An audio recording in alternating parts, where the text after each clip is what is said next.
love stories. Masarap magmahal, lalo na kung mahalaga sa atin ang isang tao. Ngunit mahalaga ring magtira ng respeto para sa sarili dahil masaktan ka man pagdating ng araw, may kakapitan ka pa rin sa kabila ng iyong pagkabigo. Ikaw kabarangay, bigay todo ka rin ba kung magmahal? Dear Papa Dudut, mapagpalang araw po sa inyo at sa lahat ng mga nakikinig ngayon dito sa inyong programa. Tawagin niyo na lamang po ako sa pangalang Helen. 34 years old at taga General Nakar, Quezon. 14 years old pa lamang ako nang ipagbuntis ko ang panganay namin. Nakipagtanan ako noon sa boyfriend kong si Bart. Tutol po sa pagsasama namin ng mga magulang ko dahil masyado pa raw kaming mga bata. Pero wala na silang nagawa noong malaman nilang buntis ako, Papa Dudut. Nagpakasal kami ni Bart sa Huwes pagtungtong ko sa edad na 18. Sa pagsasama namin sa loob ng 2 dekada ay nagkaroon kami ng isa pang anak. Babae ang panganay ko at lalaki naman ang bunso namin.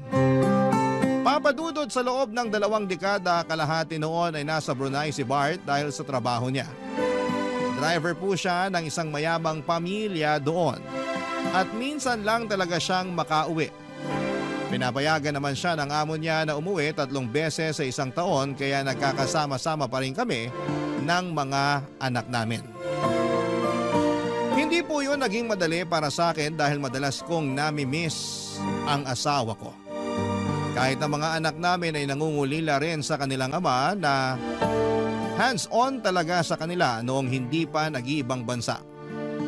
Pero sa ganong sitwasyon ay ipinapaunawa ko sa mga anak ko na mas malaki ang sweldo ng kanilang ama kung sa ibang bansa ito magtatrabaho.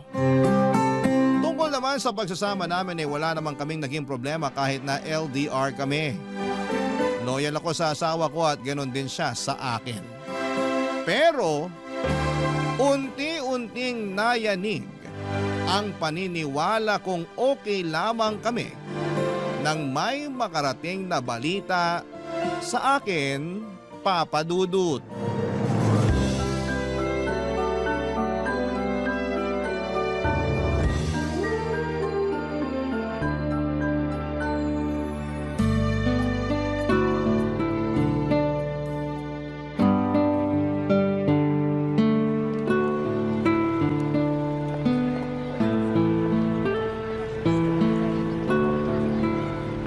Nagkausap na ba kayo ng asawa mo?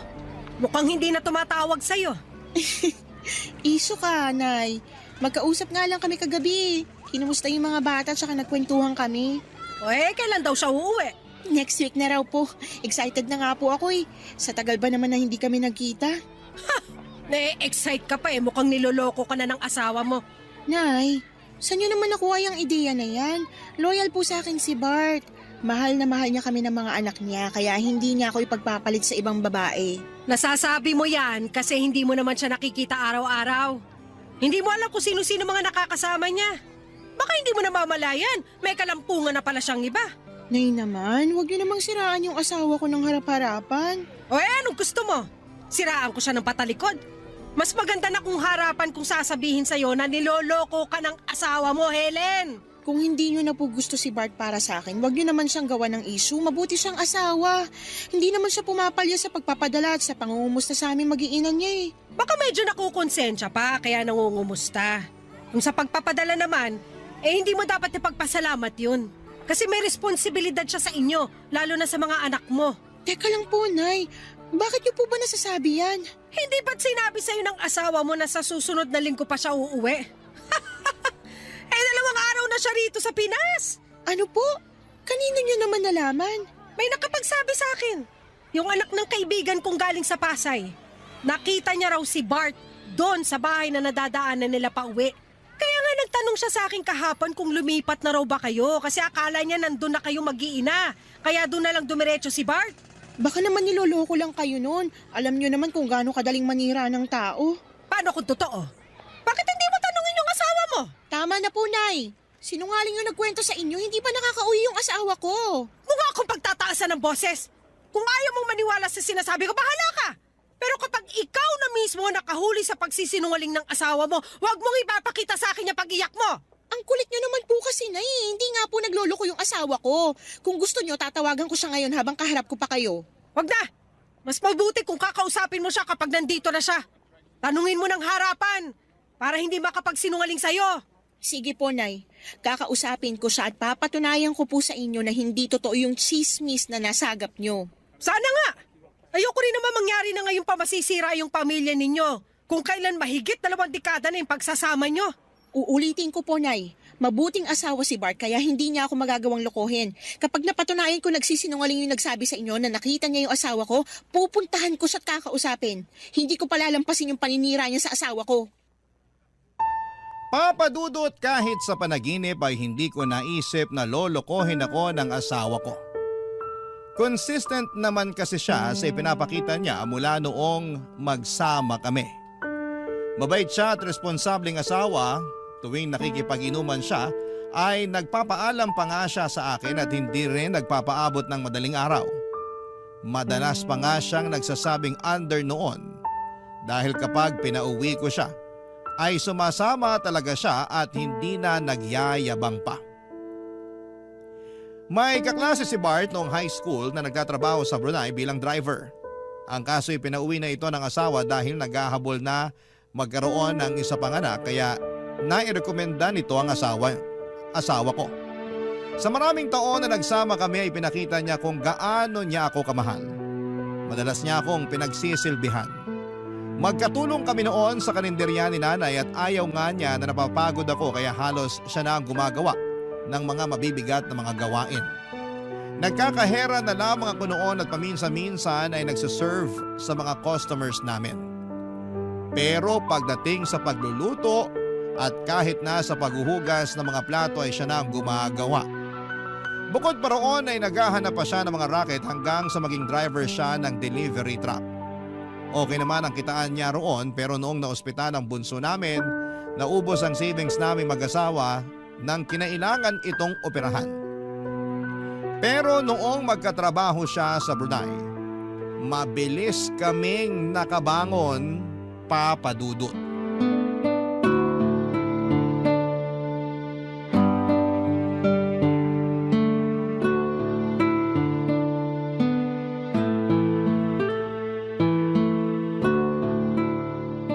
Mahal, na-miss kita sobra. Tagal naman kasi nating hindi nagkita. Nandito na ako. At habang nandito ako, babahawi ako sa inyo ng mga bata. Nasaan nga pala sila? Nasa school pa, may pasok sila ngayon eh. Oo nga pala. Sinabi mo ba na ngayon ako darating? Siyempre hindi, gusto mo silang isorpresa, 'di ba? Oo, miss na miss ko na sila eh. Lalo na yung bunso natin. Tagal na nag-aaya na maglaro kami ng basketball. Siguradong matutuwa yun mamaya kapag nakita ka niya. Nga pala, kamusta si nanay? Nakasalubong ko siya kanina dyan sa labas ah. Binati ko pero hindi ako pinansin. Galit pa siya sa akin? Ha? Baka bad mood lang yun si nanay, pagpasensyahan mo na. Nakakapanibago lang kasi. Dati naman, kinukumusta niya pa ako tuwing nagkikita kami sa labas. Ay nako, kakausapin ka rin ni nanay. Wrong timing ka lang talaga. Teka, kumain ka na ba? Oo, kumain na ako kanina. Ikaw, kamusta ka naman? Hindi ka ba nahihirapan sa mga gawain dito? Sus, makapangumusta ka naman. Parang hindi tayo nag-uusap sa video call. Siyempre okay lang naman ako, kayang-kaya ko pa mga gawain dito. Bakit parang nakukulangan ka pa? Yun na nga. Nakukulangan din ako kaya parang kailangan ko na ng bagong aalagaan. Total, nandito ka na. Anong ibig mong sabihin? Mahal, gusto ko na ulit magbuntis. Ano? Gusto ko ng isa pang anak. Malalaki na kasi mga anak natin eh. Mahal naman, baka naman naiinip ka lang kaya mo naiisip yan. Saglit lang ako rito. Sino sasama sa'yo tuwing may check-up ka? O kaya pag nanganak ka na? Nandito naman si nanay. Pwede niya akong samahan. Tsaka siya rin naman yung nag-aasikaso sa akin nung nanganak ako, di ba? Oo, pero busy na si nanay sa karinderya. Nakakaya naman kung maaabala pa siya. Baka sabihin niya pa, ako yung asawa mo pero hindi malaki kita masamahan. Nasabi ko na to kay nanay. Kahit na. Bakit parang ayaw mo? Hindi naman sa ayaw. Parang hindi lang maganda yung timing. Eh kung hindi ngayon, kailan pa mahal? Kung kailang hindi ko na kaya, ganun ba? Pwede naman sa ibang taon. Wag lang muna ngayon. Pagbigyan mo na ako, sige na naman mahal. Gusto ko lang talagang maranasan ulit na may alagang baby. Pero gusto ko ring makasama mo ko sa pagbubuntis mo. Para masubaybayan ko yung anak natin hanggang sa paglabas niya. Pwede naman kitang laging i-update. Madalas naman tayo magka-video call, di ba? Oo, pero iba pa rin yung nakikita ko kayo ng malapitan. Para may magawa man lang ako para sa inyo. May magagawa ka naman eh. Sinusustentuhan mo naman kami tsaka lagi ka rin nangungumusta. Sapat na sa akin yun. Mahal, please naman, makinig ka sa akin. Huwag na muna ngayon, okay? Gusto ko rin naman magkaanak pa tayo. Pero hindi lang talaga ito yung tamang panahon para dyan. Ang simple-simple lang naman ang hinihiling ko sa'yo. Hindi naman ikaw yung magbubuntis kundi ako. Mahal, pag-usapan na lang natin to ulit sa susunod, okay? Magpapahinga muna ako. Ang layo pa ng binyahe ko papunta rito. Ano pa nga bang magagawa ko?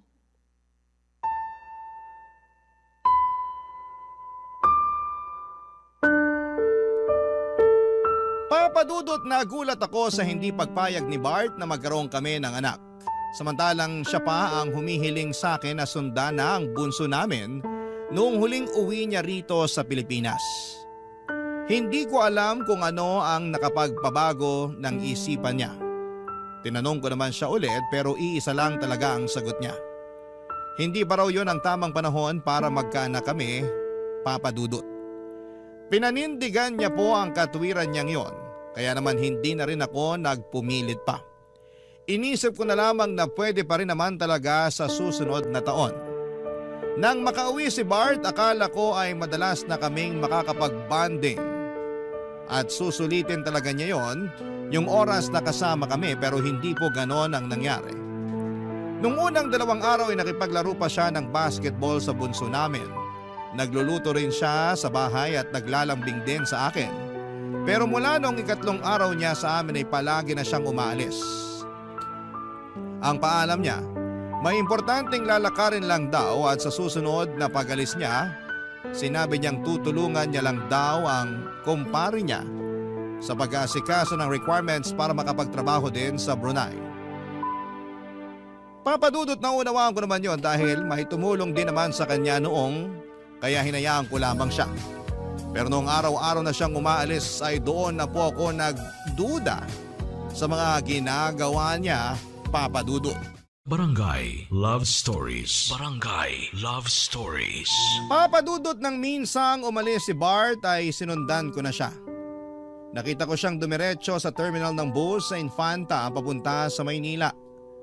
Wala po siyang dalang gamit maliban sa chest bag na lagi niyang daladala tuwing umaalis siya. Hindi pa noon nakakakyat ng bus si Bart kaya nagpa siya akong tawagan siya para malaman kung magsisinungaling siya sa akin o hindi. Tumawag ako at sumagot naman siya.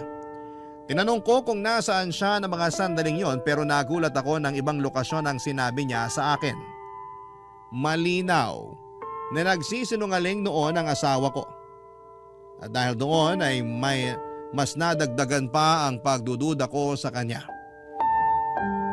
Hindi nga nagtagal ay nakumpirma kong niloloko na ako ng asawa ko. Noong pabalik na siya sa Brunei ay hindi na siya nagpahatid sa airport kaya mas lalo akong nagtaka. Dati naman kasi ay pinapasama pa niya ang 2 naming anak tuwing inihahatid ko siya.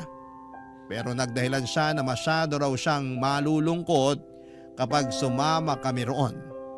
Pero kahit na hindi niya kami pinasama ay sinundan ko siya, Papadudot. Hindi niya namalayan na nakasakay lang kami noon sa isang bus papunta sa Maynila. At laking gulat ko noon nang pagdating niya sa terminal ay may babaeng sumundo sa kanya. Nakakotse pa yung babae. Maganda siya at may katangkaran din pero mukhang mas matanda pa siya sa akin. Hindi ko na sila nagawa pang sundan nang makita ko mismo kung paano siya hinalikan ng asawa ko. Hindi na ako nakakibo sa kinakatayuan ko ng mga oras na yon. Napaluha na lamang ako nang mapagtanto ko kung bakit may nagbago sa pakikitungo ng asawa ko sa akin at sa mga anak namin.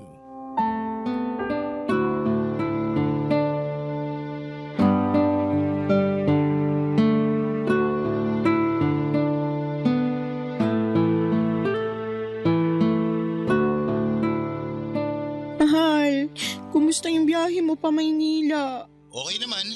Safe naman ako nakarating dito sa airport. Sa airport? Sana nga isinama ko kayo eh. Ngayon pa lang namimiss ko na kayo ng mga anak ko. Talaga? Oo naman mahal. Bakit parang hindi ka naniniwala? May dahilan ba para hindi ako maniwala sa'yo? Ano ba yung pinagsasabi mo? Siyempre wala. Sigurado ka? Mahal, ano ba to? Parang iba na yung tono mo ah. May gusto ko ba sabihin sa akin? Wala. Wala, pero ganyan ka naman makipag-usap. Ikaw, wala ka bang sasabihin sa akin? Ay, mahal. Pwede bang diretsahin mo na lang ako? Ang hirap kasi ng ganito na parang manguhula pa ako kung bakit ka nagkakaganyan. Nasaan ka ngayon? Nandito sa airport. Pwede bang mag-selfie ka ngayon? Ha? Maraming tao rito. Nakakahiya. Kailan pa naging nakakayang mag-selfie sa airport? Ginagawa mo naman yan dati ah. Mahal naman. Ano bang mahirap sa hinihiling ko sa'yo? Selfie lang naman, 'di ba? Hindi kasi pwede. Bakit hindi pwede? Baka naman kaya ayaw mo kasi wala ka naman talaga sa airport. Paano mo naman nasabi yan? Pwede ba? Huwag ka nang magmaang-maangan. Akala mo ba hindi ko malalaman na next week pa talagang flight mo? Ano? Hindi ka makasagot kasi totoo yung sinasabi ko? Oo, totoo. Wala rin naman point kung magsisinungaling pa ako. Wala ako sa airport. Nandiyan ka sa babae mo, di ba? Kailan mo pa ba ako niloloko, ha? Kailan pa kayo ng babae mo? 5 taon na. 5 taon? Ganong katagal na kayo magkarelasyon? Bart naman! Paano mo nagawa sa akin to? Mahal, pasensya ka na. Kinailangan ko lang kasing gawin to. Kailangan ko ng tulong niya para magkaroon ng trabaho sa Brunei. Tinulungan ka naman ng kaibigan mo, di ba? Ano pa yung tulong na sinasabi mo? Nagsinungaling ako sa'yo noon. Totoong tinulungan ako ng kaklase ko nung high school. Pero nabankrupt yung amo ko. Nagbawas na siya ng mga driver nila. At isa ako sa natanggal kasi ako lang naman yung Pinoy doon. Hindi ko na alam yung gagawin ko noon, mahal.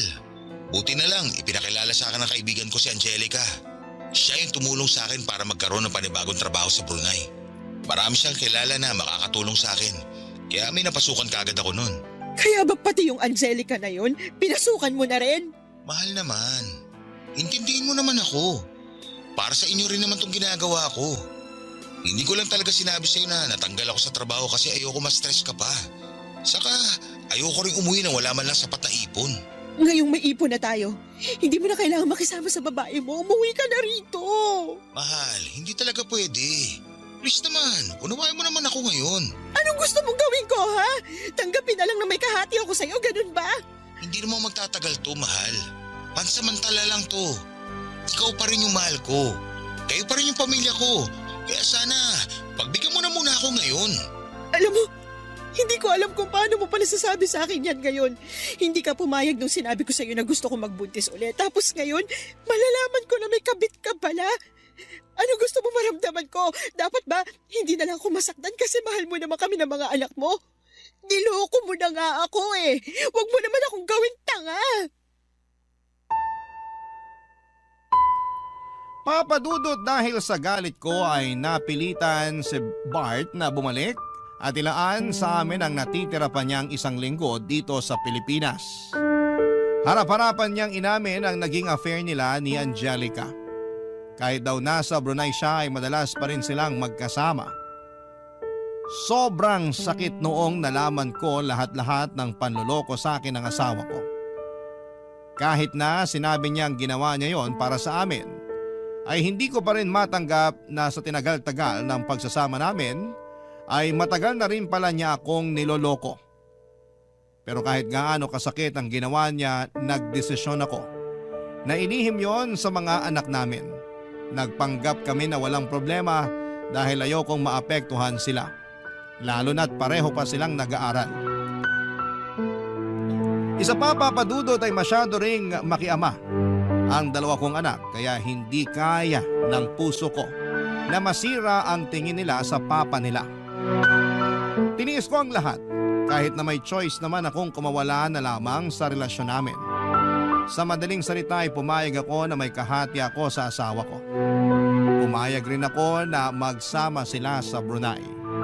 Ang kapalit naman noon ay hindi nagkulang sa sustento sa amin si Bart. Palagi rin siyang tumatawag para kumustahin ang mga anak namin. Sa madaling salita ay walang nagbago sa amin. Kahit pa alam ko na may kabit siya, Papa Dudut.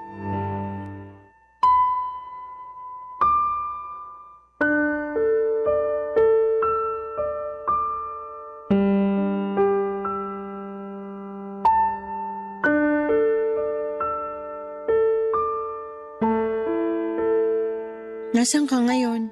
Nandito ako sa kwarto ko. Bakit hindi mo kasama ngayon yung babae mo? Hindi mo ba siya namimiss? Pwede bang wag na natin siya pag-usapan? Bakit hindi? Parte na rin naman siya ng buhay natin, di ba? Pinagsasabay mo kami kaya masanay ka ng palagi ko siyang binabanggit. Mahal naman. Kayo pa rin yung pamilya ko kahit nagsasama na kami ni Angelica. Nabuksan ko yung Facebook account mo at nabasa ko yung conversation yung dalawa. Akala ko ba, kailangan mo lang siya. Bakit may I love you ka na sa kanya? Umamin ka nga sa akin. Mahal mo na ba siya? Oo, mahal ko na rin si Angelica. Sa 5 taon na magkasama kami, posible namang wala akong maramdaman. Kaya ba wala ka ng balak na hiwalayan siya? Wala naman ako sinasabing ganun. Ang ibig ko sabihin, hindi ganun kadali na hiwalayan siya gaya ng gusto mo. Isipin mo naman yung pinagsamahan natin. 22 years, Bart. Sasayangin mo lang yan para sa Angelica na yon. Wala naman kayong anak kaya wala kang responsibilidad sa kanya. Mas matagal mo akong nakasama. Isipin mo naman yun. Alam ko naman lahat ng yan at hindi ko rin nakakalimutan. Sinabi ko naman sa'yo, di ba? Mahal na mahal pa rin kita. Pero hindi pwedeng dalawa kaming mahal mo. Hindi pwedeng dalawa kami na inuuwian mo. Naiintindihan mo ba? Kaya darating pa rin ang araw na kakailanganin mong pumili sa amin. At alam mong hindi ako papayag na hindi kami yun. Kayo pa rin ang pipiliin ko, alam mo yun. Pero hindi ko pwedeng gawin yan ngayon kasi hindi pa nakakatapos yung mga anak natin. Anong ibig mong sabihin? Makikipagrelasyon ka sa ibang babaeng yun sa loob ng maraming taon. Sa gusto mong mangyari, imposibleng hindi ka makabuo ng pamilya sa kabit mo. Tapos kakalimutan mo na kami kasi may bago ka na. Sabihin mo na lang kung ayaw mo na talaga sa akin kasi maghahanap na rin ako ng iba. Mahal, huwag ka namang ganyan. Mahal na mahal kita. Huwag mo naman ako ipagpalit sa iba. Ang kapal naman ng mukha mong sabihin niya sa akin samantalang ikaw yung naunang mga liwa. Usa siyang dumating. Hindi ko siya hinahanap kaya ibang kaso yun. Ah, ganon. Kaya tuwing may bagong darating, tatanggapin mo na lang. Si Angelica lang yung babae ko, okay? Wala nang iba. Dapat ba akong matuwa na wala nang iba? Lintik naman, Bart. Nagpapakamartir na nga ako rito para lang magmukha pa rin buo yung pamilya natin at hindi masira yung imahe mo. Tapos ganyan pa yung maririnig ko mula sa'yo. Ano bang gusto mong gawin ko para maniwala kang kayo pa rin ang pipiliin ko? Anakan mo ko. Yun lang ang gusto kong mangyari. Wala na akong pakialam kahit magsama kayo ni Angelica. Sige, payag na ako. Pagka-uwi ko ng Pilipinas, sisiguraduhin ko na magkakaanak ulit tayo. Tungkol naman sa sustento, kailangan mo ring dagdagan yon at hindi ka pwedeng pumalya. Wala tayong magiging problema pagdating sa sustento. Hindi ako magkukulang sa inyo. Mabuti kung ganun. Pero sana wag mo na akong pilitin makipaghiwalay kay Angelica. Hihiwalayan ko siya kapag natapos na yung mga anak natin sa pag-aaral. Pero sa ngayon, magiging patas ako sa inyo.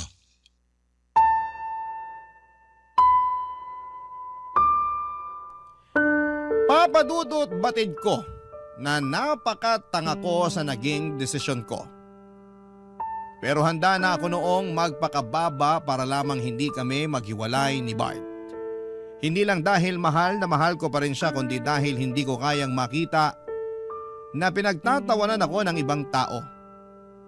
Sa dahilang ipinagpalit ako ng asawa ko sa ibang babae sa kabila ng 22 years naming pagsasama. Kumapit pa rin ako sa relasyon namin dahil alam kong may nararamdaman pa sa akin si Bart. Yun na lamang kasi ang pinangahawakan ko, Papa Dudut. Binantaan ko lang siya na maghahanap din ako ng iba pero ang totoo ay hindi ko naman po talaga kayang gawin yon. Pero kung gugustuhin ko lang ay hindi naman po ako mahihirapan. Hindi naman sa pagyayabang ay madali lamang sa akin na magkaroon ng bagong partner. May nanliligaw po kasi sa akin noon. Navy po siya at may kaya sa buhay. Pero dahil loyal ako sa asawa ko ay hindi ko siya in-entertain. Papadudot dahil pinagbigyan ako ni Bart sa kagustuhan kong magkaroon ulit ng anak, ay nagpakamartir na naman ako sa kanya. Sa pagkakataong yon ay mas naging malala pa dahil kahit nakauwi na siya ng Pilipinas, ay pinapayagan ko pa siyang lumuwas ng Maynila para magkasama sila ni Angelica.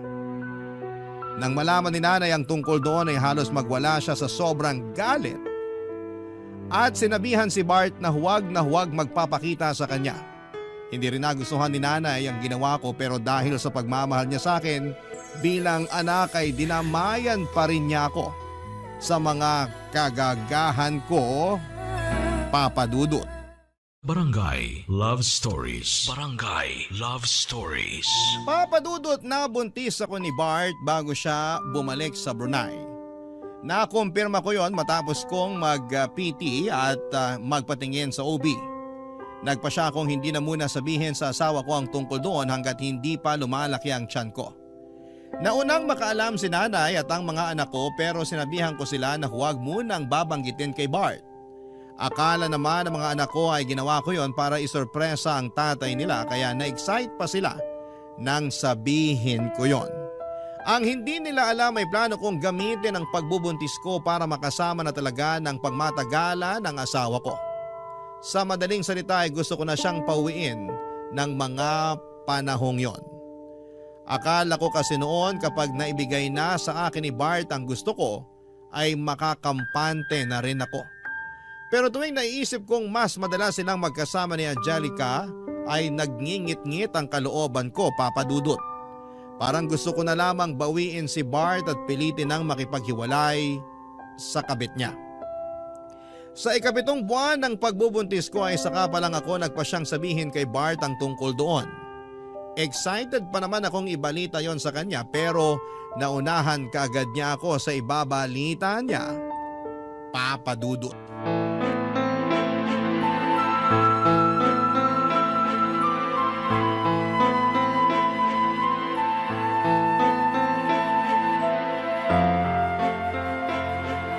Anong sinabi mo? Tama ba yung narinig ko? Buntis si Angelica? Oo, mahal. Kahapon ko lang nalaman. 3 buwan na raw. Hindi siya pwede mabuntis! Alam ko magagalit ka pero mahal, nandito na to eh. Hindi naman kaya ng konsensya ko kung ipalalaglag namin yung bata. Saka gusto na rin ni Angelica na magkaanak na kami. Tapos ano? Kasal na yung susunod niyang hihilingin sa'yo. Ang kapal naman ng mukha ng babaeng yan. Ganun na nga yung gusto niya mangyari. Gusto niya na magpakasal kami. Hindi ako papayag. Alam ko, hindi naman ako magpapakasal sa kanya. Pwede naman ako magdahilan na lang sa kanya na hindi basta-basta ang proseso ng annulment. Kung sasabihin mo yan sa kanya, parang pinaaasa mo pa siya. Ipakausap mo siya sa akin. Baka kailangan mo na ipamukha sa kanya kung anong lugar niya sa buhay mo. Hindi naman mangyayari yun eh. Sinabi mo rin sa akin noon na kami yung pipiliin mo, pero anong ginawa mo, ha? Binigyan mo pa siya ng dahilan para itali ka niya. Binuntis mo pa. Huwag ka na magalit, please. May usapan naman tayo, di ba? Nabubuntisin kita para magkaroon ka na ulit ng aalagaan. Hayaan mo pagbalik ko. Malapit na akong mga anak, Bart. Anong ibig mo sabihin? Buntis ka rin? May mga anak bang hindi buntis? Pero bakit ngayon mo lang sinabi sa akin? Kasi gusto ka naming isorpresa ng mga bata. Pero wala eh. Sa ganitong pagkakataon mo pa nalaman, inunahan mo ko kaagad ng balitang na buntis mo na yung kabit mo.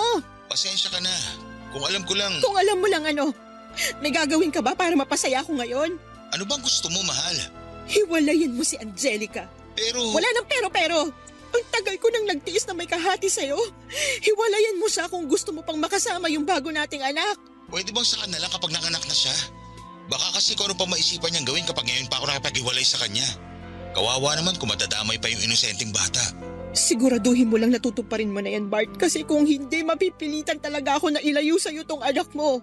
Pangako, totoo na to. Kamusta pala yung baby natin? Nakakapagpa-check up ka ba? Sinong kasama mo sa pagpunta sa doktor? Si nanay. Siya naman talaga nag-aasikaso sa akin noon pa. Kunwari ka pang hindi mo alam. Pasensya ka na kung wala na naman ako sa tabi mo. Sanay na ako. Kaya hindi mo na kailangang humingi ng pasensya. Lalaki ba yung anak natin? Oo. Talaga? May naisip ka na ba ipapangalan sa kanya? Wala pa. Pwede bang ako na lang magpangalan sa kanya? Hindi mo na kailangang hilingin sa akin yan kasi ikaw naman yung ama nitong dinadala ko. Sige, mag-iisip ako na ipapangalan sa bunso natin.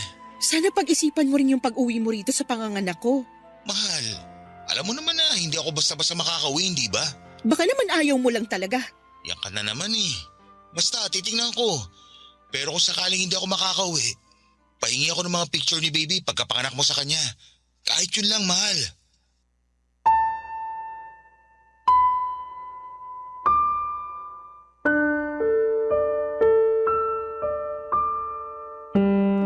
Papa Dudut, alam naman ni Angelica na kasal kami ni Bart pero hindi ko maintindihan kung bakit hinihiling pa niya na pakasalan siya ng asawa ko. Pero kahit na ano pang gawin niya ay hindi ako papayag na maghiwalay kami ni Bart. Pinangahawakan ko ang kasal namin at malaki ang laban ko hanggat hindi pa ako hinihiwalayan ng asawa ko. Sa galit ko noon ay gumawa ako ng paraan para makausap si Angelica. Dahil pareho lang naman kaming nasa Pilipinas, kung tutuusin ay pwede ko siyang puntahan pero dahil malaki na ang tiyan ko ay mahihirapan na akong magbiyahe. Nagkaroon kami ni Angelica ng mainit na sagutan. Hindi ako nagpatalo sa kanya dahil ako ang legal at ipinamukha kong kabit lamang siya ng asawa ko. Doon na siya nagwala at aksidente niyang nasaktan ang sarili niya. Papadudot sa kasamaang palad ay nakunan po si Angelica. Hindi ko naman ginusto ang mga nangyaring yon sa kanya at aaminin ko na naawa ako sa kanya dahil sa mga nangyari. Pero medyo nakahinga rin ako ng maluwag dahil wala na siyang hahabulin sa asawa ko. Papadudod sa pagkawala ng ipinagbubuntis ni Angelica, akala ko noon ay tuluyan na siyang hihiwalayan ni Bart. Pero hindi po ganon ang nangyari.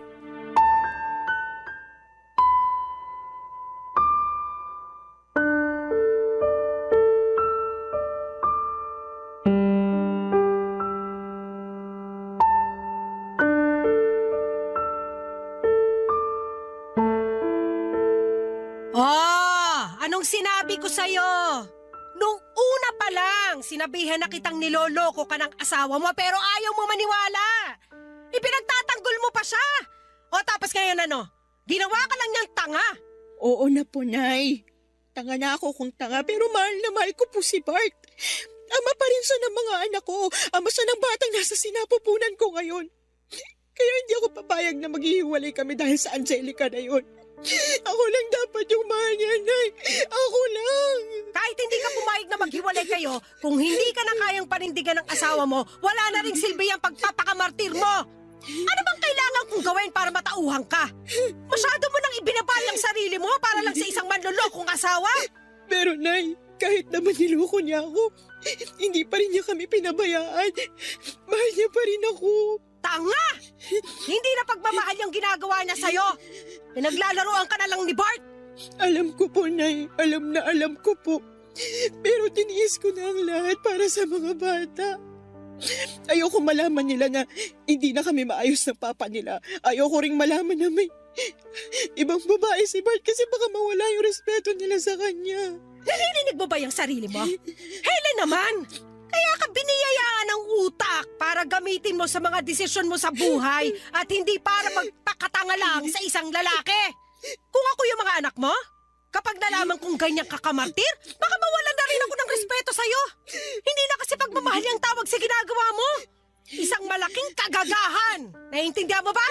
Pero, Nay, wala kasi kayo sa posisyon ko kaya nasasabi niyo yan. Hindi ko gugustuhin malagay sa posisyon mo.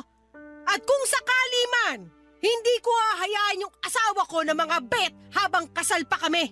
May anak din naman po kayo. Bakit hindi niyo ako maintindihan? Alam ko, pero matino yung tatay mo. At ikaw, malalaki na yung mga anak mo. Hindi na sila mga paslet na hindi pa kaya umunawa ng sitwasyon. Kung sasabihin mo sa kanila yung totoo, hindi mo na kailangan magtiis sa asawa mo. Kung hihiwalayan ko siya, mas mapapadali lang sa kanilang lahat. Ayoko siyang hiwalayan, hindi lang dahil sa mahal ko pa siya, kundi dahil ayoko maging masaya sila ng kabit niya. Hindi ko ibibigay yung gusto nila, Nay. Niloko na nga nila ako, tapos bibigyan ko pa sila ng dahilan para maging masayang pamilya. Kahit anong pilit ng babaeng yun na makuha yung asawa ko, latak pa rin lahat ng mapupunta sa kanya kasi ako yung legal na asawa. Hindi naman tatagal yung pagsasama nila kung hindi mo hinayaan. Imbis na kastiguhin mo yung asawa mo, nagpabuntis ka pa ulit? Paano kung tuluyan ka na niyang iwan, ha? Sino nga ako sa bata? Hindi niya po gagawin yun. Kahit nagawa niya mga bet, mahal na mahal pa rin niya yung mga bata. Baka naman sila na lang talaga yung habol sa'yo ng asawa mo. Pero ang totoo, kating-kati na siyang hiwalayan ka at natatakot lang siya sa pwede mong gawin. Uulitin ko, Nay. Mahal ako ng asawa ko, kaya huwag niyo nang ipilit yung sinasabi niyo. Sige, bahala ka sa gusto mong isipin. Total, sarado naman yung isip mo. Lahat ng sasabihin ko, hindi mo rin naman tatanggapin. Kahit ano pang sabihin niyo, hindi ko sa hihiwalayan.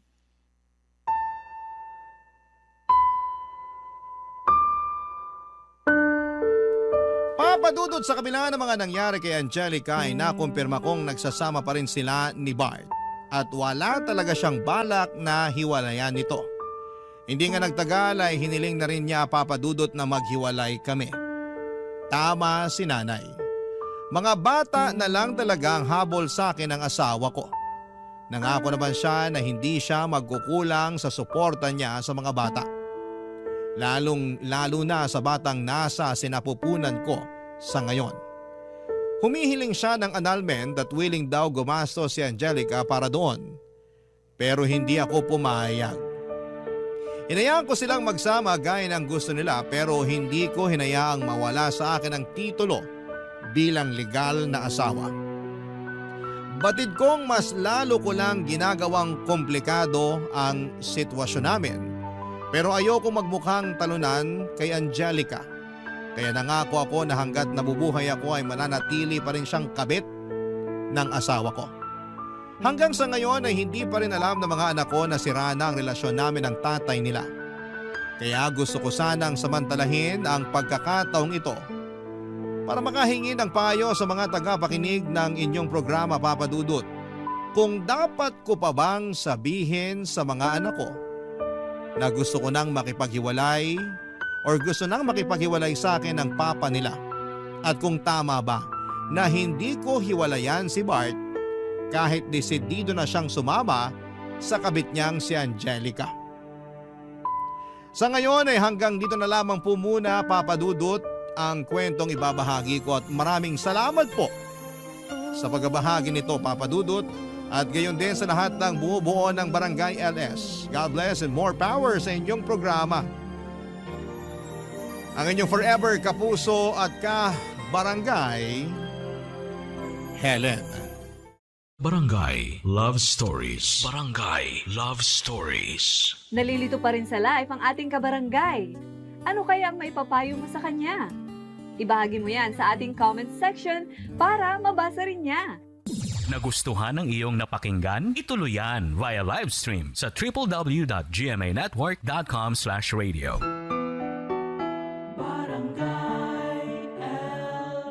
In Mega Manila, 97.1. Forever.